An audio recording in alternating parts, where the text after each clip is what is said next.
మోసే వెళ్తున్నాడు. బాగా వినాలి. అలాంటి మేఘాల మధ్యకి మోసే నడుచుకుంటూ వెళ్తున్నాడంటే మోసేది గట్టుకుండా మనలాంటి పిరుగుకుండా చెప్పండి. గట్టుకుండే. మనం ఎలాంటి వాళ్ళని చెప్పండి. చీకటి అంటే భయం, బొద్దెంకంటే భయం. ఈ 2 అంతస్తులు బిల్డింగ్ కట్టుకొని రాత్రుల్లో 2nd ఫ్లోర్కి వెళ్ళనన్నాడు అటు ఈడు పోటుగాడు. మరి ఇంకెందుకు? వాడు టాయిలెట్ వస్తుంటే అలా ఆవిడని లేపాడంటే ఎందుకు? ఇంకా మెలుగుకుండా అన్నాడంట. ఎందుకు? అట్నుంచి ఏదైనా లాక్కిపోతాని నడుతున్నాను. అన్నీ భయం నడుతాను. మెరుపొస్తే భయం, ఉరుమొస్తే భయం, భయంకరమైన మేఘమేస్తే భయం. కానీ మోస చూడండి, అలాంటి వాతావరణంలోకి మోస వెళ్తున్నాడంటే ఆ మనిషి మామూలు మనిషా? వెళ్ళాడు, ధైర్యంగా నిలబడ్డాడు. ముఖాముఖిగా దేవుని మహిమ మాట్లాడుతుంది. ఆ మాట్లాడుతున్నప్పుడు దేవుడు మాట్లాడుతూ 10 ఆజ్ఞలు ఇచ్చాడట. ఎన్ని ఆజ్ఞలు? బాగా వినాలి, జాగ్రత్తగా వింటే దేవుడు ఏంటో మీకు అర్థమవుతాడు. ఆ 10 ఆజ్ఞలు ఇచ్చినప్పుడు ఆ 10 ఆజ్ఞల్లో గంభీరతలు ఇచ్చిన 10 ఆజ్ఞల్లో ఆజ్ఞలు ఏంటి తెలుసా? అబద్ధం ఆడొద్దు, దొంగతనం చెయ్యొద్దు, వ్యభిచరించొద్దు, పొరుగోడిది ఆశించొద్దు. ఇలా సుమారు 10 ఆజ్ఞలు ఇచ్చాడట. ఇంత గంభీరమైన మేఘాలలో నుండి, మెరుపుల్లో నుంచి దేవుడు మాట్లాడి ఏం ఇంపార్టెంట్ విషయాలు మోసేతో దేవుడు మాట్లాడుంటాడని మనం స్టడీ చేస్తే ఆ మాట్లాడిన ఇంపార్టెంట్ కమాండ్స్ ఏంటో తెలుసా? అబద్ధం ఆడొద్దు అన్నాడు. నేను అడుగుతున్నాను, ఒక ఎగ్జాంపుల్ చెప్తాను వినండి. ఈ మధ్యకాలంలో చెప్పిందే, రాజమండ్రి నుంచి వచ్చాం కానీ అడవులు లేకుండా ఇలా వస్తాం మనం. అమెరికా నుంచి వచ్చిన అనుకోండి, ఎలా ఉంటుందండి? అమెరికా నుంచి ఫ్లైటు హైదరాబాద్ నుంచి తర్వాత లింక్ ఫ్లైట్ రాజమండ్రి నన్ను తీసుకురావడానికి ఇక్కడ నుంచి 4 కార్లు, ఆ కార్లోంచి అడవులోంచి ఇక్కడ తీసుకొచ్చి నన్ను కూర్చోబెట్టి మళ్ళీ నా రాకపోకలు, మళ్ళీ ఏం తింటారు ఇదంతా అడవడంటూ ఉంటుంది. ఏం తెచ్చిన తర్వాత మీరు అమెరికా నుంచి వచ్చని మీరు ఎక్స్పెక్ట్ చేస్తున్నప్పుడు నేను ఇక్కడ నిలబడి సీరియస్గా మాట్లాడుతూ అబద్ధం ఆడకండి, దేవుడు మిమ్మల్ని దీవించిన కాక ఆమెన్ అనేసి వెళ్ళిపోయినా కూడా మీరు ఏమంటారండి? ఈ మాత్రం దానికి అమెరికా నుంచి వచ్చారండి చెప్పడానికి అంటారంటారా? బాగునండి. అబద్ధం ఆడొద్దని అంత దూరం నుంచి చెప్పానంటే మీకు ఎలా ఉంటుంది? ఈ మాత్రం దానికి మాకు తెల్దా అనుకోరా మీరు? దేవుడు పరలోకం నుంచి తన మహిమ భూలోకానికి వచ్చి 40 రోజులు మాట్లాడి అబద్ధం ఆడొద్దని ఒక చిన్న మాట ఆజ్ఞగా ఇచ్చాడంటే నేను అడుగుతున్నాను, అలాంటి ఆజ్ఞ ఇచ్చాడంటే మీకు ఏమర్థమవుతుంది? అది ఏదో గంభీరమైన విషయాలు మాట్లాడాల్సిన దేవుడు ఇది కూడా ఆజ్ఞగా ఇచ్చాడంటే మీకు ఏమర్థమవుతుంది? సమాజం అంత దిగువ స్థాయిన చెడిపోయింది, మూలాలు పోయాయి. గంభీరమైన మాటలు మాట్లాడాల్సిన దేవుడు దొంగతనం చెయ్యొద్దు, అబద్ధం ఆడద్దు అన్నాడంటే ఇవి జనాలకి అబద్ధాలు పెద్ద నేరాలు కాదనుకుంటున్నారు. దొంగతనం తప్పు కాదనుకుంటున్నారు. చిన్నపిల్లలు దొంగతనం చేసినా తెలివితేటలు అనుకుంటున్నారు. ఓ తల్లి అందంట, నేను ముగిస్తున్నాను జాతక వినండి. వీడు ఆడుకుంటూ పక్కింట్లోకి వెళ్ళి పక్కింట్లో ఏదో తెచ్చేశాడు. తెచ్చినప్పుడు ఈ తల్లి ఏమనాలి? ఇవేం పనిరా, దొంగ పనులు, ఎవరికి లేని అలవాట్లన్నీ నీకు వస్తున్నాయి, ఏళ్ళు ఎరగొడతాం ఎదవా అనాలిగా అనలేదట. బంగారానికి ఎన్ని తెలివితేటలు అన్నాడు ఎవరిని? దొంగతనం చేస్తే తెలివితేటలన్నీ దిగజారికి సొసైటీ వచ్చిందంటే ఏమనాలి? మరి చెప్పనా, అబద్ధాలు కూడా లాజికల్గా మాట్లాడొచ్చని సమాజం అనుకుంటుంది తెలుసా? మీకు ఉదాహరణ చెప్తానండి. పెదరాయుడు తీర్పులు అంటారు తెలుసుగా. చిన్నప్పుడు ఎప్పుడు అన్నారుగా పెదరాయుడు తీర్పులు అంటే సందర్భానుసారంగా తీర్పు చెబుతాడు అనమాట. పెదరాయుడు శనిరాయుడు ఆరాయుడు ఈరాయుడు ఈ తీర్పులు బాగా అండి. పెదరాయుడు అడిగాడట, మీరు పెద్ద పరిశుద్ధులాగానే అనీతిమంతులని అయిపు చూడకండి, చిన్నప్పుడు విషయం చెప్తున్నాను. ఆ పెదరాయుడు అడిగాడట, ఏమని? ఏరా దొంగతనం చేసావా అని అడిగాడట. అప్పుడు ఈడు అన్నాడట, దొంగతనం చేశాడు. అవునయ్య గారు దొంగతనం చేశాడట. ఎందుకు దొంగతనం చేశారంటే ఆకలేసింది అయ్య గారు అన్నాడట. అప్పుడు ఆ పెదరాయుడు అన్నాడట, తప్పు నీది కాదురా, చెప్పండి, ఆకలిరా, ఆకలి పెట్టిన దేవుందిరా, కాబట్టి వీడిని వదిలేనురా అన్నాడట. ఇది పెదరాయుడు తీర్పు. దేవుడి తీర్పు చెప్పనా? బైబిల్లో దేవుడి జడ్జిమెంట్ గుర్తుపెట్టుకోండి. నీతి కొరకు ఆకలి దప్పులతో ఉండమని బైబిల్ చెప్పిందే తప్ప, బాగా నీతి కొరకు ఆకలి దప్పులతో ఉండైనా చనిపోమని బైబిల్ చెప్పింది తప్ప, ఆకలి కొరకు నీతి తప్పితే పెదరాయుడికి నీకు ఉప్మా అయిపోద్దని చెప్పింది బైబిల్, గుర్తుపెట్టుకో. ఇది గాడ్స్ జడ్జిమెంట్. ఇది నీ జడ్జిమెంట్ ఏంటి? ఆకలి ఎత్తే దొంగతనం చేయి, సందర్భాన్ని బట్టి అబద్ధమాడంటే ఇది నీ నీతి. దేవుని నీతిని చెప్పిన అవసరమైతే నిజమైన చెప్పి చచ్చిపో తప్ప, చెప్పండి, అబద్ధం ఆడొద్దు. ఆకలి తన్ను అలవటించిపో తప్ప ఆకలి కొరకు నీతి తప్పొద్దు. ఎందుకు వ్యభిచారం చేస్తావే తల్లి అని అడిగితే ఈ తల్లి అందట, ఏం చేయమయ్యా పొట్టకూడి కోసం అంటే, నీ పొట్ట మెడ సీరెత్తాడు ఏమనుకుంటున్నావు గుర్తుపెట్టుకో. అవసరమైతే అడుక్కు తిని సిగ్నల్ దగ్గర నిలబడి, అంతే కానీ వ్యభిచారం చేసి బతుకుతుంటే ఊరుకుంటాడా? ఆకలి కోసం నీతి తప్పితే ఊరుకుంటాడా? ఎందుకురా దొంగ వ్యాపారాలు చేస్తున్నావు, దొంగ బద్దలు ఆడుతూ ఆ నెత్తి మీద పది, ఈ నెత్తి మీద పది, ఈ నెత్తి మీద పది, ఈ దొంగ వ్యాపారం చేసి నీతి లేకుండా సంపాదిస్తున్నావు, ఇదేం వ్యాపారం అంటే మరి ఏం చేస్తామంటే కదా బతకాలి కంటే బతకడానికి అబద్ధాలు చెప్పి బతికేస్తే రూపాయి పోగేసి బతికేస్తావా? ఈ నెత్తి మీద 10 లాగావో నీ నెత్తి మీద 100 లాగుతాడు దేవుడు. ఈ నెత్తి మీద 100 లాగావో నిన్ను 1000లో తొక్కేస్తాడు దేవుడు. నువ్వు 1000లో తొక్కావో లక్షల్లో తొక్కేస్తాడు దేవుడు. ఏమనుకుంటున్నావు? నువ్వు అన్యాయం చేసి ఎదుగుతా ఉంటే దేవుడు ఒప్పుకోడు. ఇది ఇశ్రాయేలుకి చెప్పాలి. ఎందుకంటే 430 సంవత్సరాలు వాళ్ళు ఉండిపోయారు ఐగుప్తిలో. అక్కడ ఉండిపోయినప్పుడు అబద్ధం తప్పు కాదు, దొంగతనం తప్పు కాదు, వ్యభిచారం తప్పు కాదు, అక్కడ ఏం చేసినా తప్పు కాదు. తప్పు కాని లోకంలో బతికేలా బయటకు వచ్చినప్పుడు తప్పేంటో ఒప్పేంటో చెప్పడానికి దేవుడికి ఇచ్చిన కమాండ్స్ ఎన్ని చెప్పండి? 10. ఇప్పుడు చెప్పండి, అప్పటి వరకు వీళ్ళ రాజ్యాంగం ఐగుప్తి రాజ్యాంగమే వీళ్ళ రాజ్యాంగం, ఐగుప్తి ధర్మశాస్త్రమే వీళ్ళ ధర్మశాస్త్రం, ఐగుప్తి అధికారాలే వీళ్ళ అధికారాలు. ఇప్పుడు ఐగుప్తి లేదు, ఐగుప్తి రాజ్యాంగం లేదు, ఐగుప్తి ధర్మశాస్త్రం లేదు. దేవుడు మళ్ళీ ఒక కొత్త ప్రపంచాన్ని వీళ్ళకి తయారు చేస్తున్నాడు కనుక దేవుడు ఒక ధర్మశాస్త్రం లా ఇచ్చాడు. ఆ లా పేరే 10 కమాండ్స్ అంటారు. దాన్నే ధర్మశాస్త్రం అంటారు, దాన్నే గాడ్స్ లా అంటారు. ఆ ధర్మశాస్త్రం ఇచ్చి దేవుడు ఏమంటాడు? ఇప్పుడు చదవండి, మీకు అర్థమవుతుంది. ఇచ్చి ఏమంటున్నాడు? 19వ అధ్యాయం 5వ వచనంలో బాగునండి, 4వ వచనంలో, నేను ఐగుప్తీయులకి ఏమి చేసితునో మిమ్మల్ని గెద్ద రెక్కల మీద మోసి నా యొద్దకు మిమ్మల్ని ఎట్లు చేర్చుకుంటునో మీరు చూసారు. బాగానండి, ఎలా తీసుకొచ్చాడట? గెద్ద తన పిల్లల్ని ఎలాగైతే రెక్కల మీద ఎక్కించుకుని తీసుకెళ్తాదో ఐగుప్తు నుంచి ఇశ్రాయేలీలైన మిమ్మల్ని నేను అలాగే తీసుకొచ్చాను. అంటే ఫ్లైట్లో తీసుకొచ్చాను. అసలు ఐగుప్తు నుంచి బయటకు వస్తున్నప్పుడు బాగానండి, అసలు ఇలా కత్తి పట్టారా, సుత్తి పట్టారా, ఆయుధం పట్టారా, గొడవల గోల ఏమైనా ఉందా? వీళ్ళకి స్వతంత్రం రావడానికి ప్రపంచంలో ఎవరికి రాని విచిత్రమైన స్వతంత్రం ఎవరికి వచ్చింది తెలుసా? ఐగుప్తిలో ఇశ్రాయేలీలకు వచ్చింది. ప్రపంచంలో ఏ స్వతంత్రం వచ్చినా, ఏ దేశ చరిత్ర అయినా మీరు చూడండి, అతివాదులు మితవాదులు కూడా చనిపోయారు. అతివాదులు అంటే గాంధీ తాతలాంటోళ్ళు, క్షమించండి, మితవాదులు అంటే గాంధీ తాతలాంటోళ్ళు, అతివాదులు అంటే చంద్రబోస్ గారు ఎవరైతే ఉన్నారో వాళ్ళు. అతివాదులు ఏమంటారంటే దేశం మాది, పంట మాది, కష్టం మాది, మీరెవర్రా పొరుగులు వచ్చి మా దేశం మీద ఏలికలుగా ఉండడానికి, మీరు వెళ్ళకపోతే ఎలా ఎల్లగొట్టాలో మాకు తెలుసని రొమ్మురిసి ముందుకు నిలబడే వారిని అతివాదులు అంటారు. మితవాదులు అంటే చెప్పిన దేశం మాది, కష్టం మాది, మా దేశం మాకు ఇచ్చండి అయ్యా దయచేసి, మీరు ఇవ్వకపోతే మేము ఆమరణ నిరాహార దీక్ష చేస్తాం, ఉప్పు సత్యాగ్రహం చేస్తామనే వాళ్ళనే మితవాదులు అంటారు. గమ్మత్తడి చెప్పిన మితవాదులు చనిపోయారు, అతివాదులు చనిపోయారు. ఇద్దరు చనిపోతే కానీ మన దేశం స్వతంత్రం వచ్చిందా? రాలేదు. మీకు ఈ విషయం అర్థమైతే అసలు ఇశ్రాయేలు ఐగుప్తు నుంచి రావడానికి ఎవరు చనిపోయారు? ఇశ్రాయేలు ఎవరో చనిపోలేదు. కత్తి కానీ సుత్తి కానీ ఏ ఆయుధం పట్టుకోకుండా వాళ్ళకు ఫెస్టివల్ చేసుకోమన్నాడు దేవుడు. ఆ పండగ పేరు పస్కా. రాత్రి ఒక పాట పాడుకోమన్నాడు, ఆ పాట పేరు పస్కా పాట. పండగ చేసుకుని పాట పాడుకుంటే ఇశ్రాయేలుకి స్వతంత్రం వస్తుందండి. అంతే. నా మాట మీకు అర్థమవుతున్నాయా? అందుకే ఆయన అంటున్నాడు, గెద్ద పిల్లల్ని ఎలా తీసుకొచ్చిందో మీకు కూడా యుద్ధం లేకుండా మిమ్మల్ని బయటికి తీసుకొచ్చాను, అలానే మిమ్మల్ని బయటికి తీసుకొచ్చాను. మీ బట్ట మాయనివ్వలేదు, మీ చెప్పులు అరగనివ్వలేదు, మీరు సమస్యలు పోలేదు. మీకు ఆహారం అంటే ఆకాశం నుంచి కురిపించాను, దాహం అంటే బండల బద్ద చేసి నదులంత విస్తారమైన నీళ్ళు ఇచ్చాను. ఎంత బాగా చూసి మిమ్మల్ని ఎందుకు నేను తీసుకొచ్చానంటే ఇప్పుడు మీకు చెప్తున్నాను వినండి.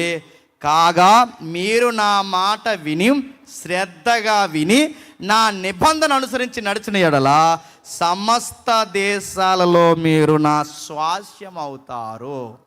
ముగిద్దాం. ఇది చెప్తున్నాడు వినండి. సమస్త దేశాలంటే మిమ్మల్ని నేను ఎందుకు బయటికి తీసుకొచ్చాను? మీరు నా మాట వినాలి. ఎవరు చెప్పండి? ఇశ్రాయేలు. నా మాట విని, నా ఆజ్ఞ అంటే ఏంటి? ధర్మశాస్త్రం. దానికి కూడా పేరేంటి చెప్పిన? పాత నిబంధన బైబిల్. ఈ బైబిల్ మీరు చదువుతూ, ఈ వాక్యాలు మీరు చదువుతూ, నా మాట మీరు వాక్యంలో శ్రద్ధగా వింటే మీకు ఇచ్చే వాగ్దానం ఏంటంటే, మీ గుడారానికి ఏ తెగులు చేరదు. మీ గుడారానికి ఏ తెగులు చేరదు. మీ పంటలు పండుతాయి, మీ సంతానం బాగుంటుంది, అన్నీ అభివృద్ధి పొందుతాయి. కానీ మీరు నా మాట వినాలి. గమ్మత్తడి చెప్పిన, వీళ్ళ మాట వినమని 10 ఆజ్ఞలు పాత నిబంధన ఇస్తే వీళ్ళు ఏమన్నారట? పాటించలేమన్నారంట. వాళ్ళే కాదు, ప్రపంచ ప్రజలైన మనందరికీ పాత నిబంధన చదువుతుంటే ఏమవుతుందో చెప్పిన, అబద్ధం ఆడొద్దంటాడు కానీ ఆడకుండా ఉండలేము.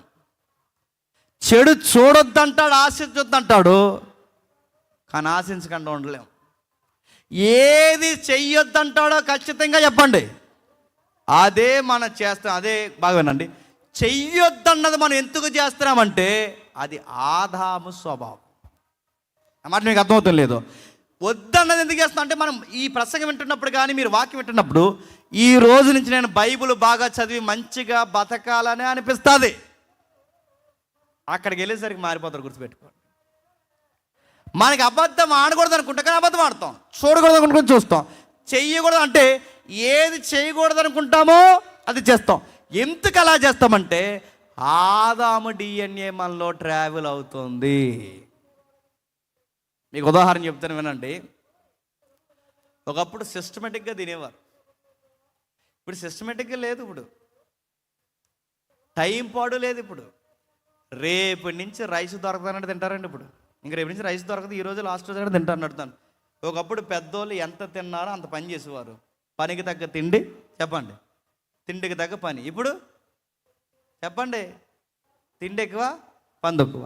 తిండి ఎక్కువ తిని పని తక్కువ చేస్తే ఏమవుతుంది చెప్పండి? బాడీ పెళ్ళి కాకుండా ఎంత పొట్టలు వస్తున్నాయి లేదా? నడుతుంది. ఎంత లోవ ఎలా అయిపోతారంటే పానీపూరీలు చెప్పండి, పాసిపోయిన పూరీలు చెప్పండి, ఇంకా చెప్పండి నాకు గుర్తురాడు, ఫ్రైడ్ రైసులు, చెత్త రైసులు ఇవన్నీ తిని టైం కాని టైంలో చెత్త అంతా తింటే పొట్ట పెరుగుతూ వస్తాయి. మరో రోగాలు ఏమైనా వస్తాయి చెప్పిన, టైం కాకుండా తింటూ వస్తాయి. మరో రోగం ఏంటి చెప్పిన, ఆ రోగాలు వచ్చినప్పుడు ఆఫర్ ఏంటంటే షుగర్లు, బీపీలు వస్తాయి. షుగర్ వచ్చింది ఒక పెద్ద ఆయనకి. ఆ షుగర్ వస్తే డాక్టర్ గారు అన్నారు, బాగా వినండి, జాగ్రత్త ఇంకా లడ్డూలు కూడా తినకండి అన్నారు డాక్టర్ గారు. నిజానికి ఆయన లడ్డూలు అయితే తినడో, ఎవరు? పెద్ద ఆయన. డాక్టర్ గారు అన్నారు తినొద్దు అన్నారట. ఎప్పుడైతే తినొద్దు అన్నారో అప్పటి వరకు తినడం అలవాటు లేని పెద్ద ఆయనకి డాక్టర్ గారు తినొద్దన్న దగ్గర నుండి చెప్పండి, అది మన జబ్బు. మనం ఏదైతే మాట్లాడకూడదు అనుకుంటామో మాట్లాడతాం, ఏదైతే తినకూడదు అనుకుంటామో అది తింటాం, ఏదైతే చేయకూడదు అనుకుంటామో అది చేస్తాం. ఇది ఊగిసలాట మనిషికి ఉంది. ఈ జబ్బు నాకుందన్న సంగతి నాకు తెలియాలి అంటే నన్ను కొలిసి ఒక స్కానింగ్ కావాలి. ఆ స్కానింగ్ చేసే దాన్ని ఏమన్నారంటే ధర్మశాస్త్రం అంటారు. ఏంటది? ధర్మశాస్త్రం. ఆ ధర్మశాస్త్రం పాటిస్తున్న వాళ్ళు ఏమని మాట్లాడో ఒకసారి చూడండి, త్వరగా ముగిద్దాం. రోమిలికి రాసిన పత్రిక 7వ అధ్యాయం, రోమిలికి రాసిన పత్రిక 7వ అధ్యాయం ముగిద్దాం. రోమిలికి రాసిన పత్రిక 7వ అధ్యాయం ముగించేద్దాం. రోమిలికి రాసిన పత్రిక 7వ అధ్యాయం 14వ వచనం నుండి. రోమిలికి రాసిన పత్రిక 7వ అధ్యాయం 14వ వచనం నుండి. ధర్మశాస్త్రము ఆత్మ సంబంధమైనదని ఎరుగుదుము, అయితే నేను పాపమునకు అమ్మబడి శరీర సంబంధమై ఉన్నాను. ఏలయనగా నేను చేయనది నేను ఎరుగను, నేను నిశ్చయించినది చేయక దేశించినదే చేయుచున్నాను. ఇచ్చయింపునది చేసిన ఎడల ధర్మశాస్త్రం శ్రేష్టమైనదని ఒప్పుకొనుచున్నాను. కావున ఇకను దాన్ని చేయనది నా యందు నివసించు పాపమే గాని నేను కాదు. నా యందు అనగా నా శరీరమందు మంచిదేది నివసింపదని నేను ఎరుగుదును. మేలైనది చేయవలనని కోరిక నాకు కలుగుచున్నది కానీ దాన్ని చేయటం నాకు కలుగట్లేదు. నేను చెయ్యగోరు మేలు చేయక చేయగోరని కీడే చేయుచున్నాను. నేను కోరన దాన్ని చేసిన దాన్ని చేయనది నా యందు నివసించు పాపమే కానీ ఇక నేను కాదు. కాబట్టి మేలు చేయగోరు నాకు కీడు చేయగలుగుతున్నది. ఒక నియమము నాలో ఉన్నది, అంతరంగ పురుషుని బట్టి ధర్మశాస్త్రమందు నేను ఆనందించుచున్నాను కానీ వేరొక నియమము నా అవయవంలో ఉన్నట్టు నాకు కనబడుచున్నది. 24 వచనంలో, అయ్యో నేను ఎంత దౌర్భాగ్యుడను, ఇట్టి మరణానికి లోనగు శరీరం నుండి నన్ను ఎవడు విడిపించును. ఏమర్థమైంది? ఏం అర్థం లేదని అర్థమైంది. బాగా వినండి. ఏదో కంపేర్ చేస్తున్నారు పౌలు గారు. ఏమంటున్నారు? ధర్మశాస్త్రమందు నా హృదయం, అంటే వాక్యం చెప్తున్నప్పుడు నా హృదయం ఆనందిస్తుంది, కానీ ఆ వాక్యం వినేసిన తర్వాతే నిలబడలేకపోతున్నాను. వింటున్నప్పుడేమో బతకాలనిపిస్తుంది, తర్వాతేమో పడిపోతున్నాను. ఈ ఊగిసలు మంటలు ఉన్నాను. ధర్మశాస్త్రం నాకు ఏం చెప్తుందంటే నీలో పాపం ఉంది, నీలో పాపం ఉంది, నీలో పాపం ఉంది, అబద్ధాలు ఆడే స్వభావం ఉంది, దొంగతనం చేసే స్వభావం ఉంది, బొంకే స్వభావం ఉంది, ఆశించే స్వభావం ఉంది. ఇవన్నీ ధర్మశాస్త్రం నాకు చెబుతోంది. ఇప్పుడు నేను ఏం చేయాలి ప్రభు అంటే పౌలు అంతటి వాడే అంటున్నాడు. ఏమంటున్నాడు చూడండి ఆయన, అయ్యో నేను ఎంత దౌర్భాగ్యుడిని, ఇట్టి మరణానికి లోనగు శరీరం నుండి నన్ను విడిపించేవాడు. అంటే ధర్మశాస్త్రం ఏం చెప్తుందంటే మనం పాపాత్ములను డిక్లేర్ చేసింది. ఇంకా ఏమని డిక్లేర్ చేసింది? అదే రోమీయులకు రాసిన పత్రిక ముగిద్దాం 3వ అధ్యాయం 10వ వచనం నుండి, ఇందును గూర్చి రాయబడినది ఏమనగా, నీతిమంతుడు లేడు, ఒక్కడును లేడు, గ్రహించేవాడు లేడు, దేవుని వెతికేవాడు లేడు, అందరూ త్రోవ తెప్పి పనికి మాలిన వారైరి, మేలు చేసేవాడు ఒక్కడో లేడు. వాళ్ళ గొంతుకు బాగోదు, నాలుక బాగోదు, పెదాలు బాగోవు, నోరు బాగోదు, పాదాలు బాగోవు, వారి కన్నులు బాగోవు. 18వ వచనంలో, వారు దేవుని భయం వాళ్ళకి లేదు. 19వ వచనంలో, ప్రతి నోరు మూయబడినట్లు సర్వలోకానికి శిక్ష తప్ప దేనికి పనికిరారని ఎవరు చెప్తున్నారట? పాత నిబంధన బైబిల్ చెప్తుందంట. బైబిల్ మనం డిక్లేర్ చేసింది ఏమని? వీళ్ళు దెబ్బలు తిన్నాను తప్ప దేనికి చెప్పండి పనికి రారు. ఎందుకంటే మన కళ్ళు మంచివి కాదు, చెప్పండి మన కాళ్ళు మంచివి, ఏదన్నా మంచిది ఉందా? తీకాల వరకు మనకి మంచి అన్నది ఏది చెప్పండి? లేదు. అప్పుడు ధర్మశాస్త్రం అందట, నువ్వు పాపాత్ముడివి, నువ్వు పాపాత్ముడు అని ధర్మశాస్త్రం నీకు నాకు పాత నిబంధన ఏం చెప్తుందంటే పాపాత్ములు అన్నీ మనల్ని పట్టుకుంటాయి. అదే ధర్మశాస్త్రం ఏమని చెప్తుంది? జాతిక వినండి, ముగించేస్తాను నిజంగానే. 19వ కీర్తన తీయండి ఒకసారి. 19వ కీర్తన 7వ వచనం నుండి, యెహోవా నియమించిన ధర్మశాస్త్రం యథార్థమైనది, అది ప్రాణము తెప్పరలు చేయును. యెహోవా శాసనము నమ్మదగినది, అది బుద్ధిహీనులకు జ్ఞానం పుట్టించును. యెహోవా ఉపదేశము నిర్దోషమైనది, అది హృదయానికి సంతోషమిచ్చును. యెహోవా ఏర్పరిచిన ధర్మము నిర్మలమైనది, అది కన్నులకు వెలిగిచ్చును. యెహోవా యందలి భయము పవిత్రమైనది, అది నిత్యము నిలుచును. యెహోవా న్యాయ విధులు సత్యమైనవి, అవి కేవలం న్యాయము. అవి బంగారం కంటేను విస్తారమైన మేలిమి బంగారం కంటేను కోరదగినవి, తేనె కంటేను జుంటె తేనె దారల కంటేను మధురమైనవి. ఏవి? దేవుని ఆజ్ఞలు. ఏవి? ధర్మశాస్త్రము. బాగునండి. ధర్మ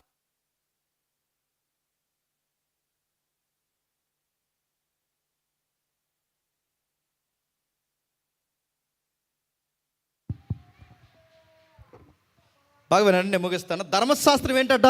యథార్థమైనది, నమ్మకమైనది, నిర్దోషమైనది, నిర్మలమైనది, పవిత్రమైనది, సత్యమైనది, నిత్యమైనది, న్యాయమైనది. ఇప్పుడు చెప్పండి, ధర్మశాస్త్రం అంటే పాత నిబంధన బైబిల్. ఇప్పుడు బాగా వినండి, పాత నిబంధన బైబిల్లోకి క్వాలిటీస్ ఎలా వచ్చాయి? బైబిల్కి యథార్థత ఎలా వచ్చింది? బైబిల్కి నమ్మకత్వం ఎలా వచ్చింది? బైబిల్కి పవిత్రత ఎలా వచ్చింది? బైబిల్కి సత్యం అనే ఒక ట్యాగ్ ఎలా వచ్చింది? బైబిల్ వాక్యం నిత్యము నిలుస్తున్న ఒక అధికారం ఎలా వచ్చింది? దానికి ఆ లక్షణాలు, నేచర్ ఎలా వచ్చింది? దానికి వచ్చిందంటే ఎవరిలోనో ఉంది. ఉదాహరణ చెప్తానే వినండి. మన దగ్గర మొబైల్ ఉంటే 2x2 = కొడితే ఎంత వస్తుందండి? చెప్పండి. 2 రెళ్ళు 4, 6 వచ్చిందంటే డిస్ప్లే పోయినట్టే, గుర్తెట్టుకో. మనకి 2 రెళ్ళు ఎంత చెప్పండి? 4. 2 రెళ్ళే కాదు, 20 ఎంత అడిగినా చెప్తుంది ఇది. 60 ఎంత అడిగినా చెప్తుంది ఇది. 100 ఎంత అంటే మొబైల్కి ఇన్ని లెక్కలు ఎలా వచ్చు? లెక్కల మాస్టర్ చెప్పాడా? టీచర్ ఏ రోజన్నా బ్లాక్ బోర్డ్ మీద చెప్పిందా? నడుతున్నాను. ఈ మొబైల్కి ఈ లెక్కలు ఎలా వచ్చాయి? అలా రావు గాల్లో. ఎలా వచ్చాయి అంటే దాన్ని తయారు చేసిన క్రియేటర్ ఉంటాడే, ఆ లెక్క ఎవరిలో ఉందన్నమాట? ఆ మొబైల్ తయారు చేసిన క్రియేటర్కి ఉంది. ఆ లెక్క అతనిలో ఉంది, కనుక ఎందులో పెట్టాడు చెప్పండి? ఆ మొబైల్లో పెట్టాడు. ఇది మీకు అర్థమైతే ధర్మశాస్త్రంలో యథార్థత వచ్చింది, నమ్మకత్వం వచ్చింది, నిత్యత్వం, పవిత్రత, న్యాయము, సత్యము వచ్చిందంటే ఈ ధర్మశాస్త్రానికి ఎలా వచ్చాయి లక్షణాలన్నీ? రాయించిన ఆయనలో ఉన్నాయి, గుర్తుపెట్టుకోండి. అంటే ఆయన సత్యవంతుడు కనుక ఆయన వాక్యం సత్యమైనది, ఆయన యథార్థమైన వాడు కనుక ఆయన వాక్యం యథార్థమైనది, ఆయన నిత్యం ఉంటాడు కనుక ఆయన వాక్యము నిత్యం ఉంటుంది, ఆయన న్యాయమైన వాడు కనుక ఈ వాక్యం న్యాయమైనది. అంటే పాత నిబంధన చదువుతుంటే 2 విషయాలు స్పష్టంగా అర్థమవుతాయి. జాగ్రత్తగా వినండి. ఏమర్థమవుతాయంటే, ఒకడు దేవుడు చాలా ఉన్నతమైన స్థాయిలో దేవుడు ఉన్నాడని మనకు అర్థమవుతుంది. రెండోది చెప్పిన ఆయనకి మనం చాలా దూరంగా ఉన్నామని మనకు అర్థమవుతుంది. అంటే పాత నిబంధన నీకు నాకు ఏం చెప్తుందంటే దేవుడు ఎంత గొప్పోడో చెప్తుంది. రెండోది మనం ఎంత పాపాత్మనో చెప్తుంది. ఎలా చెప్తుంది? ఇప్పుడు బాగా వినండి. దేవుడు యథార్థవంతుడైతే యథార్థత లేని వాళ్ళు ఎవరండి? చెప్పాలి. ఆయన యథార్థవంతుడు అన్నారంటే మరి యథార్థత లేని వాళ్ళు ఎవరు? మనము. ఆయన నమ్మకమైన వాడు అంటే నమ్మకం లేని వాళ్ళు ఎవరు? మనము. ఆయన సత్యవంతుడైతే సత్యం లేని వాళ్ళు ఎవరు? మనము. ఆయన పవిత్రతకు నిలయమైతే పవిత్రత లేని అపవిత్రులు ఎవరు చెప్పండి? మనం. అంటే బైబిల్ ఏం చెప్తుంది? దేవుడు ఎలాంటోడో చెప్తుంది. 2 నువ్వు నేను ఎలాంటోడో చెప్తుంది. ఇప్పుడు చెప్పండి, ఇలాంటి బైబిల్ని సేనాయి పర్వతం మీద ఇచ్చి అన్నాడట, పాటించండి అన్నాడట. పాటించాక అర్థమైందంట మేము పాటించలేమని. ఆ పాటించినప్పుడు అర్థమైందట మా వల్ల కాదని.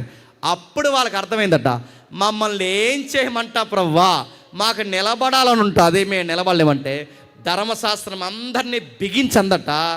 మీకు శిక్ష తప్ప దేనికంటే, శిక్ష అంటే చెప్పిన నరకానికి పోయే దెబ్బలు తప్ప దేనికి పనికి రావాలని నన్ను మన పిల్లల్ని అందరినీ ధర్మశాస్త్రం ఏం చేసిందో తెలుసా? చెరలో ఉంచిందంట. చెరలో. ఎక్కడుంది ఈ మాట? ఒక్కసారి చూడండి. గలతీలకు రాసిన పత్రిక. అర్థమైన వాళ్ళు ధన్యులు, అర్థం కాని వాళ్ళు మీ ఆత్మకులు మీరే ఉత్తరవాదులు. గలతీలకు రాసిన పత్రిక 3వ అధ్యాయం. గలతీలకు రాసిన పత్రిక 3వ అధ్యాయం. 23వ వచనం నుంచి ఒకసారి చూద్దాం. విశ్వాసము ఎల్లడి కాక మునుపు ఇక ముందుకు బయలుపరచబడి విశ్వాసం అవలంబించవలసిన వారంగా చెరలో ఉంచబడినట్లు మన ధర్మశాస్త్రం చెరలో మనల్ని పెట్టింది. ఇప్పుడు చెప్పండి, చెర అంటే ఏంటండి? అరెస్ట్. అంటే పాత నిబంధన లా, దేవుని లా నన్ను ఏం చేసింది తెలుసా? నీతిమంతుడు లేడు చెప్పండి, ఒక్కడును లేడని అందరి మీద ధర్మశాస్త్రం ఏం చేసింది తెలుసా? నేరారోపణ చేసి మనల్ని ఏం చేసింది చెప్పండి? అరెస్ట్ చేసింది. పాపం మనల్ని అరెస్ట్ చేస్తే పాపంలో ఉన్న మనల్ని అందరిని ఏం అరెస్ట్ చేసింది చెప్పండి? ధర్మశాస్త్రం అరెస్ట్ చేసేవాడిని ఏమంటారండి? పోలీస్ అంటాడు, గుర్తుపెట్టుకోండి. అంటే పోలీసులు అరెస్ట్ చేసిన తర్వాత పనిష్మెంట్ ఇచ్చే రైట్స్ పోలీసులకు ఉన్నాయా? మళ్ళీ నేను అడుగుతాను చెప్పండి. శిక్ష విధించే అధికారం పోలీసులకు ఉన్నదా? వాళ్ళు అరెస్ట్ చేయాలి తప్ప శిక్ష విధించే అధికారం వాళ్ళకి లేదు. నేరం కనబడిందంటే ఎఫ్ఐఆర్ వేయాలి. ఎఫ్ఐఆర్ వేసిన తర్వాత అదుపు తీసుకోవాలి. అదుపులో పెట్టుకుని అరెస్ట్ చేసిన వ్యక్తి మీద ఛార్జ్షీట్ వేయాలి, రిమాండ్లో పెట్టి. అప్పుడు ఈ ఛార్జ్షీట్ పట్టుకెళ్ళి న్యాయాధిపతి ముందు పెట్టాలి. అయ్యా మాకు ఇలా అనిపిస్తుంది, ఈ నేరస్తులని, ఇది నేరం, వీడి మీద ఇన్ని ఎవిడెన్స్ ఉన్నాయి, వీడు దొంగని తీసుకెళ్ళి ఇంత చిట్టా మనమే తయారు చేసి దాన్ని సీడీ ఫైల్ అంటారు. ఆ కేసు డైరీ తయారు చేసి పట్టుకెళ్ళి ఆ బెంచి మీద పెడతారు. బెంచి మీద జడ్జి గారు ఉంటారు. ఆ జడ్జి గారు ఆ ఫైల్ చదివి వాదోపవాదాలు బలంగా అయినాయి. రాయబడిన సంగతులుగా డిఫెన్స్ లాయర్ ఎవరైతున్న ఆ లాయరు, గవర్నమెంట్ లాయర్ ఎవరైతున్న ఆయన, మొత్తం వాదోపవాదాలు జరిగి ముద్దాయిని మధ్యలో నిలబెట్టి ఇది ఎవిడెన్స్ అని చెప్తే ఆ ఎవిడెన్స్ అంతా పక్కాగా పోలీసులు చెప్పినట్టు సరిపోయింది అనుకోండి, జడ్జిమెంట్ ఇస్తాడు. జడ్జి ఏమని, ఈడు తప్పు చేశాడు, ఈడు నేరస్తుడు, పోలీసుల యొక్క మోపుతున్న ఆ నేరారోపణ నిజమే, సాక్ష్యాలు చెప్పిన సాక్ష్యాలు విన్న మీదట వీడి నేరస్తులను రుజువైందని చెప్పి అప్పుడు 20 సంవత్సరాల్లో 10 సంవత్సరాల్లో జడ్జిమెంట్ ఇస్తాడు శిక్షగా. ఎవరు? న్యాయాధిపతి. ఇప్పుడు బాగా వినండి, ఇక్కడ పోలీసు ఎవడంటే పాత నిబంధన. ఆ పాత నిబంధన మనుషులందరిని అరెస్ట్ చేసి జడ్జి గారి దగ్గర తెచ్చిందంట. ఆ జడ్జి గారు బెంచ్ మీద కూర్చున్నారు.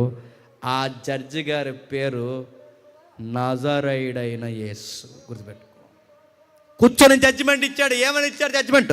వాదోపవాదాలు ఇన్నా పిదప ధర్మశాస్త్రం ప్రకారం మనుషుల్లో నీతిమంతుడు ఒక్కడును లేడు, మేలు చేయవాడు ఒక్కడును లేడు. ఆ నీతిమంతుడైన ఆయన న్యాయాధిపతి నజరేయుడైన యేసు, ఆయన దైవముగా న్యాయపీఠం మీద కూర్చొని మనుషులకు ఇచ్చిన జడ్జిమెంట్ ఏంటి చెప్పిన? దెబ్బలు ఖచ్చితంగా తిని నరులందరికీ శిక్ష పడాలని జడ్జిమెంట్ రాసి పెన్ను ఇరిసేసాడు. గుర్తుపెట్టుకోండి. ఆయన న్యాయం చెప్పేశాడు, జడ్జిమెంట్ ఇచ్చేశాడు. ఏమని? వీళ్ళ శిక్షకు తప్ప దేనికి పనికిరారు. వీళ్ళ కళ్ళు మంచివి కాదు, నాలుక మంచిది కాదు, పెదాలు మంచివి కాదు, మాట మంచిది కాదు, అబద్ధాలు ఆడొద్దంటే ఆడతారు, దొంగతనం చేయొద్దంటే చేస్తారు, వీళ్ళలో మంచి ఏది లేదని దేవుడు మనకిచ్చిన శిక్ష ఏంటో తెలుసా? వీళ్ళ చావలసిన వారే తప్ప బతకడానికి చెప్పండి పనికిరారు. జడ్జిమెంట్ ఇచ్చేశారు. జనాలు వణుకుపోయారు. అయ్యో, ఈ శిక్ష నుంచి మమ్మల్ని విడిపించే నాదుడు లేడని ఇందాక చదివేంగా. పౌలు లాంటి వారు, యెషయా లాంటి వారు, మలాకి లాంటి వారు, యెరెమీయా లాంటి వారు, యోబు లాంటి వారు, కోరాహు కుమారులు, ఈ పాత నిబంధన సమూయేలు మొదలుకునే ప్రవక్తలంతా, నీతిమంతులంతా, అయ్యో ఇలాంటి శిక్ష నుంచి మమ్మల్ని విడిపించే నాదుడు లేడా లేడా లేడా, ఈ శిక్ష మా మీదకి రాకుండా మమ్మల్ని కాపాడేవాడు లేడా లేడా అని అరిస్తే జడ్జిమెంట్ ఏమని వచ్చిందంటే, ఇదిగో మీకు శిక్ష పడాల్సిన జడ్జిమెంట్ వచ్చింది. జడ్జిమెంట్ కన్ఫర్మ్ అయిపోయింది. అందరూ బెంబెలెత్తిపోయారు. జడ్జి దిగాడు, కోర్టు ఇప్పాడు, పక్కకు వచ్చాడు. ఆ పాపినైన నిన్ను నన్ను పక్కకు పొమ్మన్నాడు. ఆ జడ్జిమెంట్ శిక్ష యేసు దైవము మీద వేసుకున్నాడు. గుర్తుపెట్టుకోండి. పక్కకు పొమ్మన్నాడు. రక్షణ సభల నిట్టంగా. రక్షణ సభలు అంటే చెప్పిన, నీ మీదకి నా మీదకి బైబుల్ ఏమని దండెత్తిందో తెలుసా? దెబ్బలు తిని నరకానికి పోవాల్సిన తప్ప మనం దేనికి పనికి రాము.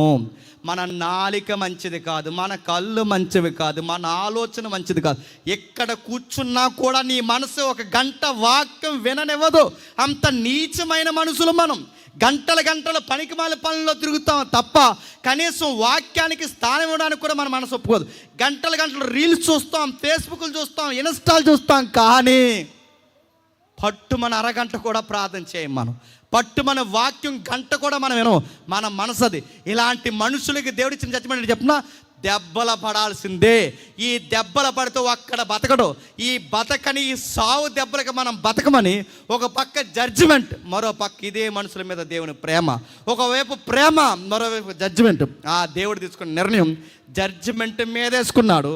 ప్రేమ చేత మనుషులందరినీ పక్కకు పొమ్మన్నాడు. నా తలంపులు బాలేనందుకు దానికి పనిష్మెంట్గా నాకు బదులుగా, నా తలంపులకు బదులుగా ఆయన తలకి కిరీటం పెట్టుకున్నాడు. నా చేతులు మంచి పనులు చేయలేనందుకు రోమపత్రిక ప్రకారం నా చేతులకు పడాల్సిన శిక్ష ఆయన చేతులకు వేసుకున్నాడు. నా పాదాలకు పడాల్సిన శిక్ష ఆయన పాదాలకు వేసుకున్నాడు. నా ఒంటుతో చేసిన తప్పు, ప్రతి తప్పుకి తన ఈపిని నాగలతో దున్నినట్టు దున్నేశారు. ఆయన మన పడక మీద ఆలోచన బాలినందుకు ఆయన పక్కలోకి బల్లెం పట్టుబడి చేశారు. మన కోసం నజరేయుడైన యేసు దైవం నిలువెల్లా చచ్చిపోయాడు. ఇది జరిగించడానికి ఇశ్రాయేలు నిలబడమన్నాడు. ఒక్కసారి పాటించి నీ దైవం ఎంత ప్రేమిస్తున్నాడు ఈ మనుషులకు చెప్పంటే వాళ్ళు నిలబడలేకపోయారు, పడిపోయారు. వారు ఉండలేకపోయారు. వాళ్ళ చెయ్యలేని రాజులైన యాజకుడు అంటే ఎవరు చెప్పు? రాజు అంటే ఎవరు? ప్రభువు. యాజకుడు అంటే ప్రధాన యాజకుడు అంటే ప్రభువు. ఆ రాజైన యాజకుడు ఏం చేశాడు? ఇతరులని రక్షించడానికి ఇతరుల బాధల మీద వేసుకుని చచ్చిపోయాడు. అది రాజు అంటే, గుర్తుపెట్టుకో. అది యాజకత్వం అంటే. ఇప్పుడు అదే పని చేయడానికి నిన్ను నన్ను పిలిచి మీరిప్పుడు రాజులైన యాజక సమూహం అంటే సూట్లు వేసుకుని సోగ్గా తిరుగుతున్నాం మనం, హడావుడి చేసుకుంటూ తిరుగుతున్నాం మనం. మనల్ని ఏం చేయమని చెప్పండి? ఆ రోజు ఐగుప్తు నుంచి వాళ్ళని బయటికి లాక్కొచ్చాడు, చీకట్లోంచి మనల్ని బయటికి లాక్కొచ్చాడు. వాళ్ళని ఐగుప్తు నుంచి బయటికి లాక్కొచ్చి కానాను భూభాగంలో నిలబెట్టాడు. మనల్ని చీకట్లోంచి, అంధకారమైన చీకట్లోని తీసుకొచ్చి తన రాజ్యంలో మనల్ని నిలబెట్టి ఒకే ఒక్కటి కోరాడు. ఆయన ఏం కోరాడు చెప్పిన? నా గుణాన్ని గురించి బయట చెప్పండి, నా గుణాతిశయాలు చెప్పండి, నేనేం చేశానో మీ నుంచి ఏం కోరుకుంటున్నాను చెప్పండి. ఆ చెబుతున్నప్పుడు ఈ ప్రపంచానికి మిమ్మల్ని చూపించండి. ఏం చూపించాలి? ఒక్కసారి చదవడం ముగించేద్దాం. మొదటి పేతురు పత్రిక 2వ అధ్యాయం, మొదటి పేతురు పత్రిక కాగా 8వ వచనంలో, కట్టువారి వాక్యానికి అవిధీయులై త్రొట్టెలుచున్నారు, దానికి అంతికే వారు నియమని. ఎవరాళ్ళు? ఇశ్రాయేలీలు. ఎవరాలు? యూదులు. అయితే వాళ్ళు చెయ్యలేని పని ఇప్పుడు ఎవరు చేయమంటారు చెప్పినా? చీకటిలో నుండి ఆశ్చర్యకరమైన తన వెలుగులోనికి మిమ్మునంటే ఎవరు చెప్పండి? ఒక సగటు క్రైస్తవుడిని. వాళ్ళు చెయ్యాల్సిన పని ఇప్పుడు మన భుజాల మీద పెట్టాడు. మనల్ని పిలిచి దేవుడు ఏమంటాడు తెలుసా? ఆయన గుణాతిశయాలు ప్రచురం చేయ నిమిత్తము ఏర్పరచబడిన వంశము, రాజులైన యాజక సమూహం. ఈ క్యాడర్ ముందు ఎవరికి ఇచ్చాడు? నిర్గమకాండంలో ఇశ్రాయేలుకి ఇచ్చాడు. ఇప్పుడు అదే క్యాడర్ ఎవరికి ఇచ్చాడు చెప్పండి? మనకిచ్చాడు. ఇప్పుడు అబ్రహాము పిల్లల వారి కాదు, దేవుని అధికారికంగా అబ్రహాం పిల్లలు ఎవరు చెప్పినా? యేసు ప్రభువులా ఎవడైతే ఇతరుల బాధలను మోస్తాడో, ఇతరుల రక్షణ కొరకు ఎవడైతే అశ్వులు బాస్తాడో, పొరుగు వాని కొరకు ఎవడైతే ప్రాణం పెడతాడో వాడే నిజమైన రాజులైన యాజక సమూహము. కానీ గమ్మత్తడి చెప్పినా, అక్కడ రాస్తున్న మాట రాస్తున్నాడు చూడండి. ప్రియులారా 11వ వచనంలో, పరదేశులు యాత్రికులై ఉన్నారు కనుక ఆత్మకు విరోధంగా శరీరేశ్వరులను విసర్జించండి. ఈరోజు ఉంటాం, రేపు పోతాం. ఈరోజు ఉండిపోయాం. మనకి దాచుకోవడం దేనికి? ఫైట్ చేసుకోవడం దేనికి? బయట వాళ్ళు గొడవలు పెట్టుకుంటారు, కానీ సంఘంలో ఉన్న మనం ఏం చేయాలి చెప్పండి? ఒకరిని ఒకరు ప్రేమించాలి. సమాజాన్ని మనం ప్రేమిస్తున్నామా? భోజనాల దగ్గర గొడవ, కుర్చీ వేయకపోతే గొడవ, పాంప్లెట్ మీద పేరు వేయకపోతే గొడవ, పాట వేయకపోతే గొడవ, పాస్టర్ గారు కేక్ కట్ చేసి ఇయ్యో పెద్దలు పెట్టి మర్చిపోవడానికి ఈ పెద్దలు కోపం ఇచ్చినందుకు గొడవ. అన్నీ గొడవలే నడుతున్నాను. రూపాయి పోగేసి సంఘంలో కానుకలు వస్తే ఏం చేయాలి? నడుతున్నాను, ఏం చేయాలి? ఏం పెద్దమ్మా మందులు లేవా? సంఘంలో ఎంత కానుక కొంత పట్టుకెళ్ళి, దైవజనుడికి ఎంత, పేదోళ్ళకి ఎంత, ఇలా కానుక ఎడతీసి నీకు బాధ ఉంది పట్టుకెళ్ళు, ఏం పెద్ద అయినా బాధపడుతున్నా నీ కూతురు పెళ్ళ పట్టుకెళ్ళు అని చెప్పాలి సంఘం. అలా సంఘం చెబుతుందా? కానుకలు వడ్డీకి తిప్పారండి మీ సైడు, వడ్డీకే నడుతున్నాను. బైబిల్ ఏమని చెప్పినా? వారి అక్కర కొలది. ఇది లోకం చూడరే. మీలో ఎవరికైనా వ్యాధి వస్తే మీరు అందరూ కలిసి యూనిటీగా ఉంటారు. మీలో ఎవరికైనా పెళ్లి చేయాలంటే మీలో యూనిటీగా ఉంటారు. మీలో ఎవరికైనా ఆపద వస్తే అందరూ కలిసి యూనిటీగా ఉంటారు. ఇంత ఐక్యత మీ సంఘంలో మీ మనుషుల మధ్య ఎలా వచ్చిందిరా అని సర్వలోకం అడుగుతున్నప్పుడు మనం చెప్పాలట. ఇశ్రాయేలు చెప్పినట్టు ఏమని చెప్పాలంటే, మా దేవుడు మాకు ఒక గ్రంథం ఇచ్చాడు, ఆ గ్రంథంలో కొన్ని నేర్పించాడు. నాకిచ్చిన దేవుడు ఇతరులకి ఇమ్మని, నిన్ను వలే పొరుగు అని ప్రేమించమన్నాడు. అందుకే మాకు ఆపద వచ్చినా ఇబ్బంది వచ్చినా మా బాధలు మేమే తెచ్చుకుంటాం. మాకు నాయకుడు లేడు, రాజు లేడు. మా రాజు ఒకే ఒకరు, ఆయన పేరు నజరుడైన యేసు అని బయటోడికి చెప్పాలి. చెప్పామా? మనం వండుకొని మనమే తినేమంట 31కి నడుతున్నాను. మనమే వండుకొని మనం తిడుతున్నాను. నీ దగ్గర 2 జతలు ఉంటే ఇచ్చే ఒక జత, నీ దగ్గర గుప్పుడు మెతుకులు ఉంటే పక్కడు గుప్పుడు మెతుకులట్టు. కానీ మనమే వండుకుని మనమే తిన్నాం. ఎంతో పేదోళ్ళు ఉన్నారు, ఎందరో ఇబ్బందులు, మందులు లేక చచ్చిపోతున్న పెద్దోళ్ళు సంఘంలో. ఇవన్నీ మన కళ్ళకు కనబడుతున్నాయా? నేను అడుగుతున్నాను. సంఘము ఎవరి అవసరాలు తీర్చుకుంటూ ఒకరక్కలు ఒకరు పంచుకుంటే, సంఘంలో యూనిటీ ఉంటే లోకం ఏమంటారు చెప్పనా? అరే మీకు ఎవరు లేకపోయినా ఇలా ఎలా ఉంటున్నారు అన్నప్పుడు లోకానికి అర్థం కావాల్సింది ఏంటో చెప్తున్నా. అసలు ఎంత యూనిటీ మనలో ఉంటే, మనకి ఎమ్మెల్యేతో పని ఉండదు, మళ్ళీ చెప్తున్నాను, ఎంత యూనిటీ మనలో ఉంటే పంచాయతీ ప్రెసిడెంట్తో మనకు పని ఉండదు. ఎంత యూనిటీ, మన బాధలు మనమే మోసుకుని, మన బిడ్డలు మనమే చదివించి, మన అక్కర్లు మనమే తెచ్చుకుంటే ఏ దొంగ నాయకుడితో మనకు పని ఉంటుందో చెప్పండి? ఉండదు. కానీ సంఘంలో ఇది దేవుడు చూపించమంటే టీడీపీ వాళ్ళు, వైసీపీ వాళ్ళు సంఘంలో కొట్టుకున్నారంటే ఇది సంఘమా సంతా అని అడుగుతున్నాను నేను. సంఘమా? ఏం చూపించబట్టాడు చెప్పండి? అక్కడ చెప్తున్నాడు చూడండి. అన్యజనులు మిమ్మల్ని ఏ విషయంలో దుర్మార్గులను దూషించారో ఆ విషయంలోనే మీ సత్క్రియలు చూసి వాటిని బట్టి దర్శన దినమందు దేవుని మహిమపరిచినట్లు వారి మధ్య ప్రవర్తన గలవారై ఉండవలనని మిమ్మల్ని. అన్యజనులు ఏం చూడాలి? వాళ్ళ బైబిల్ చదవరు. అన్యజనులు ఏం చూడాలి? వాళ్ళ వాక్యాలు వినరు. అన్యజనులు ఏం చూడాలి? మానవులను చూడాలి. గుర్తుపెట్టుకోండి. వాళ్ళ వాక్యాలు చదవరు. ఏం చదువుతారు? మన కుటుంబాలను చదువుతారు, మన బతుకులను చదువుతారు, మన ప్రేమను చదువుతారు, మన అనురాగాన్ని చదువుతారు. ఇక్కడ ఎలా గౌరవించాలి తెలుసా? ఇక్కడ నలిగిన వస్త్రం వేసుకున్న పెద్ద ఆయన ఒకలాగా గౌరవించాలి, ఇస్త్రీ సొక్క వేసుకున్న పెద్ద ఆయన ఒకలాగా. ఎందుకంటే ఇక్కడ పేద, చిన్నోడు, గొప్పోడు అనే తేడా లేవు. ఇక్కడ అందరూ సమానం. ఇది బయటోడికి మర్చిపోవాలి. ఇంత యూనిటీ మీకు ఎలా వస్తుందంటే అప్పుడు చెప్పాలి, ఇది మా దేవుణ్ణి బట్టి వస్తుంది. ఎలా అంటే మా దేవుడే మా కోసం తగ్గించుకుని వచ్చినప్పుడు మేం తగ్గించుకోకపోతే ఎట్టా అయ్యా అని నువ్వు చెప్పాలి. చెప్తావా? ఎమ్మెల్యే గారు వస్తే వాక్యం ఆపేయారట భక్తులు. నడుతున్నాను. ఎమ్మెల్యే గొప్పవాడా, వాకింగ్ గొప్పదా? ఎమ్మెల్యేని తీసుకొచ్చే దమ్మంటే నడుతున్నాను, ఆ వాక్యం అయ్యే వరకు కూర్చోబెట్టే దమ్మంటే తీసుకురాక, ఆయనకి తీసుకురాక నడుతున్నాను. మంచి ఎమ్మెల్యే అయితే వాక్యానికి కట్టురాడు. నడుతున్నాను. ఆ ఎమ్మెల్యే గారికి తెలియదు వాక్యం పట్ల గౌరవం, ఆయన తెలియదు దేవుని మాట. వీళ్ళు అడుగు కొంతమంది ఉంటారండి, అక్కడి నుంచి అడుగుతారా పాస్టర్ గారు ఏమని? పాస్టర్ గారు ఆపండి ఎమ్మెల్యే గారు వస్తున్నారు ఆపండి. ఏం ఆపేయాలి? ముందు నేను ఆపేయాలి సంఘానికి రాకుండా. ఏం ఆపేయాలంటున్నాను? వాక్యం ఎలా ఉంది? మన దేవుడు ఏం చూపించుకుంటున్నాడు?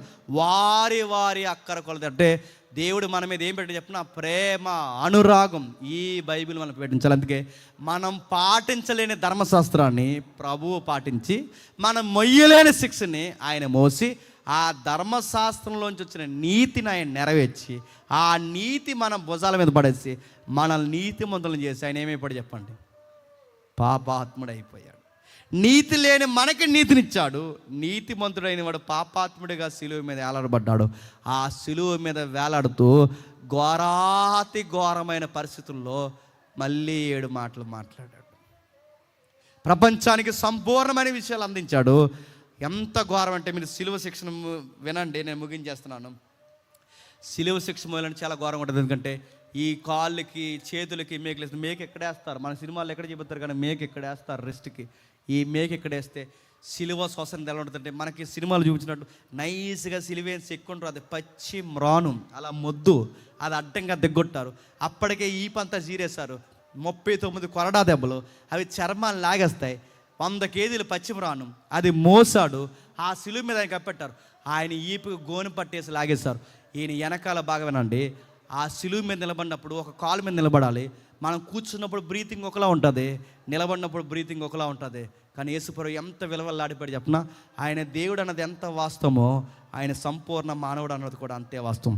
మానవుడు పడాల్సిన బాధ అంతా పడ్డాడు. ఆయన ముందుకు ఊపిరి తెచ్చుకోవడానికి పైకి కిందకి ఊగిసలాట మధ్య ఆ సిలువ కొయ్య ఆయన ఎంత బాధ పెట్టుంటుంది చెప్పండి. పైకి నిలబడితే కింద మేకు దానికి బాధ వస్తుంది, ఇలా ముందుకు వంగుంటే సేళ్ళ బాధ వస్తాయి, వెనక్కి జారబడితే ఆ పచ్చి మ్రాను ఆయన ఈపుని ఇంకా సలిపిస్తుంది. ఆయన ఎంత బాధపడినప్పుడు, రక్తం అంతా పోతున్నప్పుడు ఆయన బాధపడుతూ ఒకటే మాట అన్నాడు, తండ్రి వీరేం చేయాలి? ఇంత ఇలాంటి కార్యక్రమం చేసి దేవుడు మమ్మల్ని ఎందుకు విడిపించా ప్రభు అంటే, నా గుణాతిశయములను చెప్పండి, ప్రచారం చేయండి, నా గురించి చెప్పండి, నా గురించి చెప్పండి, నా గురించి చెప్పండి, నేనేం చేసానో చెప్పండి. అది చెప్పట్లేదు. ఏం చెప్తున్నారు చెప్పనా? ఉల్లిపాయలు అయిపోయినాయంట, వచ్చిందంట, యేసుప్రభు చెప్పిందంట, ఉల్లిపాయలు ఇవ్వాలి కదా అందంట. ఎవరిని? ఇప్పుడు యేసుప్రభు ఉల్లిపాయ కూడా అయిపోయాడు. ఇవిడికి ఒక ఆవిడ చూస్తున్నారు కదా సాక్ష్యాలు. ఒక ఆవిడ గ్యాస్ అయిపోయిందంట. ఎవరు చెప్పిందంట? గ్యాస్ అయిపోతే గ్యాస్ కొంట్లో చెప్పాలి. ఎవడు చెప్పు?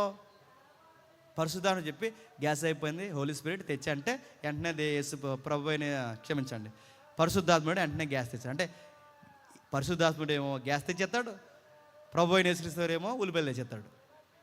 మీ సైడ్ ఒక జోక్ ఉంది, ఆ జోకెట్ చెప్పిన కూర వండిందంట, అలా ఆయన పెట్టిందంట. అలా ఆయన పెడితే కూర కుదురుగా ఉండాలిగా, ఆ మొహంలో మొహం పెట్టి ఎలా ఉందండి అని అడిగిందంట. ఆడ తిక్కలేసిపోయిన మొహంలో ఉండే ఎప్పుడు ఎలా తగలెట్ట కూరలు అన్నాడంట. ఏమనలాగా పక్క వచ్చి అడిగింది, పైకి చూసి అందంట, ఏమిందంటే పప్పులు ఉప్పు ఎక్కువైపోయింది. పైకి చూసి అంటుందంట, చెప్పాలి కదా అందంట. ఎవరినే అంటే ఇప్పుడు ఈ పప్పులో ఉప్పు ఎక్కువైపోయినా ఎవరు చెప్పాలి? అలా ఉన్నాడు దేవుడు. అంటే దేవుడి గురించి మనకే తెలియకపోతే మనం బయట వాళ్ళకి ఏం చెప్తాం? అందుకే మీ చేతిలో దండం పెడుతున్నాను నేను, కాస్త బైబిల్ చదవండి.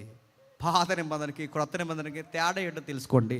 మనల్ని ఎందుకు రాజులు అంటున్నాడో, ఎందుకు యాజకులు అంటున్నాడో తెలుసుకోండి. మనం ఏ రాయల్టీ చూపించాలో చూపించండి. పేదోళ్ళైనా గొప్పోడైనా ఒకే ప్రేమతో సంఘంలో ఉంటారన్న యూనిటీ సంఘం ద్వారా చూపించండి. అన్యులు బయట నుంచి ఎలా మారుతారు చెప్పనా? అక్కడ ఉంటే మనశ్శాంతి ఉంటుంది, ఆదరణ ఉంటుంది, నమ్మకత్వం ఉంటుంది, అందరూ ప్రేమిస్తారన్న ఒక పిలుపు వాళ్ళకి అర్థం కావాలి. కానీ వాళ్ళ ముందు మనమే కొట్టుకు చేస్తే వాళ్ళు అంటారు, మేము ఎలా ఉన్నామో చెప్పండి, మీరు అలాగే ఉన్నారంట. దేవుడి కోసం చెప్పంటారంటే ఏం చెప్తున్నారంటే ఏం చెప్తారు చెప్పండి? తలకాయ తీసి గోతులో పడేసిన సువార్త చెప్తారు. ఎలా చెప్తారు? ఎమ్మెల్యే ఓట్లు అడుగుతూ చూసారు, అలా చెప్తారు. ఒక పెద్దమ్మ చెప్తుందంటే ఏమని చెప్తుంది, ఎలా చెప్తుందంటే గుర్తుపెట్టండి. ఒక అమ్మ పెద్దమ్మ చెప్తుంది, ఏ పాస్టర్ గారు చెప్పారు ఆవిడకి, రోజుకి సువార్త చెప్పమ్మా, రోజుకి సువార్త ఎవరొకరు చెప్పంటే ఆ పాస్టర్ గారు చెప్పిన మాట ఇప్పుడు బలంగా పెట్టుకుని రోజుకి ఒకరికైనా సువార్త చెప్పాలని ఎలా చెప్తుందంటే సువార్త ఏం లేదు. సువార్త అంటే ఏం లేదంటే కనబడిన వాళ్ళందరికీ ఒక మాట చెప్తుంది, బాబు యేసుప్రభుని నమ్ముకో బాబు అందంట. అందరూ చెప్పేసి ఇంకా ఆ రోజు సువార్త అయిపోయింది అనుకుంటుంది ఆవిడ. యేసుప్రభుని నమ్ముకోవడమే సువార్త. అందుకు ఆటో ఒకటి చెప్పేస్తుంది, ఉల్లిపాయలు కొట్టి చెప్పేస్తుంది, పచ్చిమిరపకాయలు ఒకటి చెప్పేస్తుంది, అందరు చెప్పేస్తుంది, ఐస్ బండ్లు ఒకటి చెప్పేస్తుంది, అందరూ చెప్పేస్తుంది నేను యేసుప్రభుని నమ్ముకాన్ని. ఆటో ఎక్కింది ఎవరో దిగాడు, ఆటో వాడికి 20 రూపాయలు ఇవ్వకుండా ఆడితో ముచ్చటెట్టు అందంట, యేసుప్రభుని నమ్ముకో బాబు అందంట. ఆడు అన్నాడు 20 ఇచ్చి నమ్ముకుంటా అన్నాడు. ఆ తర్వాత మళ్ళీ అడిగాడు, కాదు బాబు యేసుప్రభుని నమ్ముక అంటే ఆడు తిరిగేసి అన్నాడు, నమ్ముక అంటే ఏంటి అని అడిగాడట. అప్పుడు ఆవిడ అంటుంది, నమ్ముక అంటే ఏంటి ఆన్సర్ లేదు వీడి దగ్గర. నమ్ముక అంటే ఏంటంటే ఆవిడ అంటుంది, నమ్ముకో అంటే నమ్ముకో అని అందంట. పెద్దమ్మకి తెలదు, గుర్తుపెట్టుకోండి. నమ్ముక అంటే ఏంటో మళ్ళీ అడిగాడు, నమ్ముక అంటే ఏంటో పెద్దమ్మ చెప్పంటే నమ్ముక అంటే నమ్ముకో అని అందంట.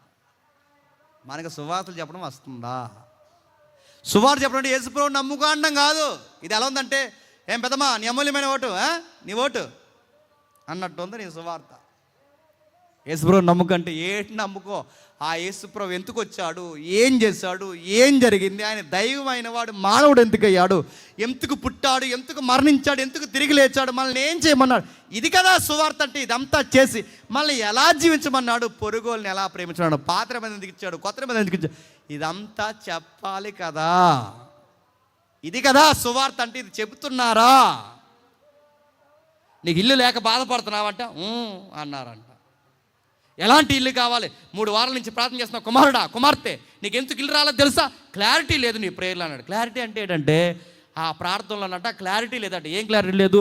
3 వారాల నుంచి అడుగుతున్నావు, దేవుడు ఇవ్వడానికి ఏమి వెనకట్లేదు, దేవుడు హస్తమేమి కొరసకలేదు, దేవుడు నీకు ఇస్తాడు, ఎందుకు ఇవ్వట్లేదంటే నువ్వు ఇల్లు అడుగుతున్నప్పుడు టైల్స్ మార్బుల్స్ క్లారిటీగా దేవుడు చెప్పలేదు, అందుకే ఇవ్వలేదు అన్నాడట. ఇది సువార్త. నీకు బాత్రూంలో ఏ టైల్స్ కావాలి చెప్పవా దేవుడికి? అందుకే ఈసారి నువ్వు దారిని పోతున్నప్పుడు, హైదరాబాద్లో చెప్తున్నాడు ఒక ఆయన, హైదరాబాద్లో ఉన్నాడు, ఇంగ్లీష్లో చెప్తాడు మెసేజ్లు అన్నీ. హైదరాబాద్లో ఉన్న ఆయన, ఆ వెళ్తున్న ఆయన చెప్తున్నాడు ఏమని, ఈసారి నీకు ఎలా ఉండాలి ఇల్లు నీకు తెలియట్లేదు కనుక వెళ్తున్నప్పుడు నీకు నచ్చిన ఇల్లు ఏదైతుందో ఆ ఇంటి మీద చెయ్యేసి ఆ ఇంటి మీద ప్రార్థన చేయి, ఆ గేటు ముందు నిలబడి ప్రార్థన చేయమని నతడు యేసు నామమున ఇల్లు నాదేవుని కాకంటే మన కొంపలంలో ఏమైపోలే? ఈ ప్రసంగాలేంటి, ఈ ప్రార్థనలేంటి, ఇదా అని అడుగుతున్న క్రిస్టియానిటీ, ఇదా మన క్రిస్టియానిటీ? నవ్వుతున్నారు బయట. మనది ఇది కాదు. మన రాయల్ ప్రీస్ట్ గుర్తుపెట్టుకోండి, రాజులని నేస్తాం, మనం పెడతాం, ప్రేమిస్తాం, అవసరమైతే సహోదరుల నిమిత్తం చెప్పండి ప్రాణం పెడతాం. ఈ లెగసీని చూపించండి, ఈ బాధ్యత చూపించండి. సంఘాలు ఎలా ఉంటే అడుగుతున్నాను, ఎమ్మెల్యే మాట మనం వినడం కాదు, పంచాయతీ వేసిన మాట మనం వినడం కాదు, వాళ్ళే మన మాట వింటారు. ప్రభుత్వాలు ఎన్ని మారిపోయినా, ఎన్ని కొత్త ప్రభుత్వాలు వచ్చినా మనలో ఐక్యత, ప్రేమ, అనురాగం, ఆదరించే తత్వం మనలో ఉంటే, అక్కర్లు తెచ్చుకునే స్వభావం మనకుంటే, అధికారులైన మన ప్రార్థన అవసరత కోరాల్సిందే. అది సంఘం. అది మనం చేయలేకపోతున్నాం. అది చేయడానికే పేతురు అన్నాడు, చెదిరిపోయిన సంఘమా చెదిరిపోయిన మీరు ఎవ్వరూ భయపడకండి, యెరూషలేము చెదిరిపోయిన సంఘానికి ధైర్యపడుతున్నాడు. ఇది మీరు చూపించండి. అధికారులు మీ మాట వింటారు. మీ యుక్త ప్రవర్తన గలవారే. మూర్ఖంగా మాట్లాడు ప్రతి మూర్ఖుని నోరు చెప్పండి. ఇయ్యండి. మూర్ఖంగా మాట్లాడు మూర్ఖుని నోరు మీయమంటే ఏంటి? ఆ నోరిచ్చారితే నీ నోరిచ్చారమని కాదు, నీ ప్రవర్తన చేత చెప్పండి. ఆ నోరు మూయించి నీ ప్రేమను, అనురాగాన్ని, ప్రవర్తన అంతా చూసి అరే ఇలాంటి వాళ్ళని మనం అనవసరంగా అన్నాం రే అనకూడదని నీ ప్రవర్తన బట్టి ఆడు నోటి మీద తెలుసుకోవాలి. మనం ఏం చేస్తాం? మూర్ఖుని నోటు మూయండి అంటే ఆడు తొడగొడితే ఇటు తొడగొట్టాడు, ఆడు భుజం కొడితే ఇటు భుజం కొట్టాడు, మొత్తం తీసుకెళ్ళి జైలాడేసారు. గుర్తుపెట్టుకోండి. అదే నోరు మూయించడం అంటే. నోరు మూయించడం అంటే ఏంటి? మన ప్రేమ, అనురాగం, పద్ధతి, మనం ప్రేమించే విధానం, తగ్గించుకునే విధానం, ఇవన్నీ చూసినప్పుడు ఎదుటోళ్ళ కోసం మనం తీసుకునే స్టాండింగ్ ఉంటుంది చూసారా? అవన్నీ చూసి ఇలా ఉండాలిరా సమాజానికి మనకు. అందుకే మన మిషనరీలు అలా పనిచేశారు కనుకే చదువులు, పనిచేశారు కనుకే విద్య, చదువు పనిచేశారు కనుక వైద్యము, వాళ్ళు పనిచేశారు కనుకే ఈరోజు ఇంత సమానత్వం, క్యాస్ట్లు పోయాయి, సమానత్వం వచ్చింది. వాళ్ళ క్రీస్తు గుణాది శైలి ఈ లోకానికి చెప్పండి ప్రచారం చేశారు. అందుకే కోనసీమలో సువార్త చెప్పాలంటే ఎంత తతంగ కార్యక్రమం జరిగిన చరిత్ర చదవండి. అంత మిషనరీలు ఫైట్ చేస్తే కోనసీమలో సువార్త విత్తనం పడింది. ఆ విత్తనం వృక్షమైతే పక్షుల్లాగా దాని మీద ఆడి గొడవలు పెట్టుకుంటున్నాం మనం. నువ్వు ఈ సంఘంరా, నువ్వు ఈ సంఘం అంటే ఏ సంఘం? మనం క్రీస్తు సంఘం, దేవుని సంఘం, రక్తం చేత సంపాదించిన సంఘం. ప్రేమించండి, ఆదరించండి, అనేకులకు చెప్పండి, దీవెనకరంగా ఉండండి. ఇశ్రాయేలులు చేయలేని పని చెప్పండి మనం చేద్దాం, దేవునికి మహిమార్థంగా ఉందాం. మీ సంఘాన్ని బట్టి మీ ఊరు ఆనందపడే అంత గొప్ప కార్యములు దేవుడు మీ ఎడల జరిగించునుగాక.